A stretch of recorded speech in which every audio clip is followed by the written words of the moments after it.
1882 সাল পাকিস্তানের লাহোরের কাছে মুরিদকে গ্রামের এক হতদরিদ্র পরিবারে জন্ম নেয় ইকবাল। শৈশব যখন অন্য শিশুদের জন্য খেলার সময়, ইকবালের জন্য তখন শুরু হয় যন্ত্রণার অধ্যায়। যে বয়সে হাতে খেলনা থাকার কথা, সেই বয়সে ইকবালের হাতে তুলে দেওয়া হয় কার্পেট বুননের সুই আর সুতো। কিন্তু কেন?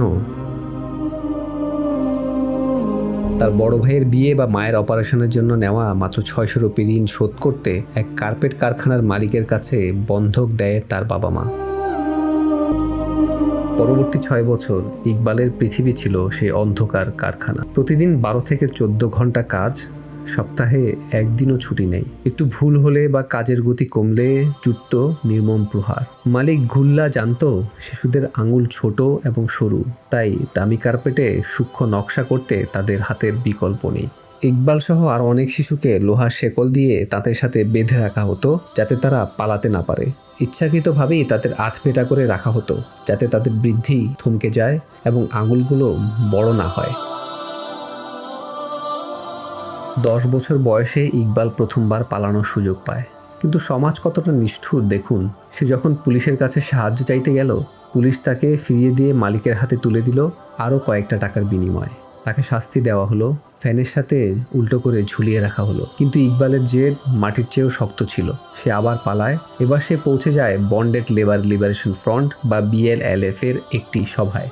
সেখানে সে জানতে পারে পাকিস্তানের দাসশ্রম বেআইনি। সেদিনের সভায় ছোট্ট ইকবালের বলা সেই কথাগুলো মালিকদের ভিত কাঁপিয়ে দিয়েছিল। মুক্ত হওয়ার জন্য ইকবাল আর থেমে থাকেনি। সে নিজেই হয়ে ওঠে প্রতিবাদী কণ্ঠ।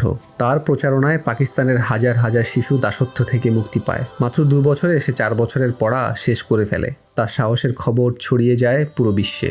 1994 সালে আমেরিকার বোস্টনে রিবক হিউম্যান রাইটস অ্যাওয়ার্ড নিতে গিয়ে সে জানিয়েছিল সে বড় হয়ে আইনজীবী হতে চায়।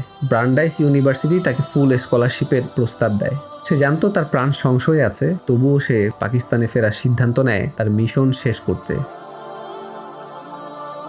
1995 সালের 16 এপ্রিল, ইস্টার সানডে, লাহোরের নিজ গ্রামে বন্ধুদের সাথে সাইকেল চালাচ্ছিল ইকবাল। হঠাৎ এক ঝাঁক গুলির শব্দ। 12 বছরের সেই কিশোরের রক্তে ভিজে গেল মাটির রাস্তা। বলা হয় কার্পেট মাফিয়ারা তাকে চিরতরে চুপ করিয়ে দিয়েছিল। সেই ছোট্ট ইকবালের জানাজায় 800-র বেশি মানুষ অংশ নেয়। তার শরীরের 120টি গুলির ক্ষত বিশ্বকে আঙুল দিয়ে দেখিয়ে দিয়েছিল যে আমাদের হাতের দামি কার্পেটের পেছনে কত রক্ত মিশে থাকে। ইকবাল আজ নেই, কিন্তু তার প্রতিবাদের সুফল পাচ্ছে কোটি কোটি শিশু। 16 এপ্রিল এখন আন্তর্জাতিক শিশু শ্রম দিবস পালিত হয়। আপনি যখনই কোনো কার্পেটের দিকে তাকাবেন, মনে রাখবেন এক কিশোর তার মুক্তির জন্য প্রাণ দিয়েছিল। আপনার চারপাশের কোনো শিশু কি এমন শেকলে বন্দী? ইকবালের গল্প আমাদের শেখায় বয়স যাই হোক, অন্যায়ের বিরুদ্ধে রুখে দাঁড়ানোর সাহস থাকাটাই আসল। ভিডিওটি শেয়ার করে ইকবালের সাহসী গল্পের কথা সবাইকে জানিয়ে দিন। ডিজিটাল কানেক্টের সাথে থাকার জন্য ধন্যবাদ। আল্লাহ সবাইকে ভালো রাখুক, সুস্থ রাখুক। আসসালামু আলাইকুম।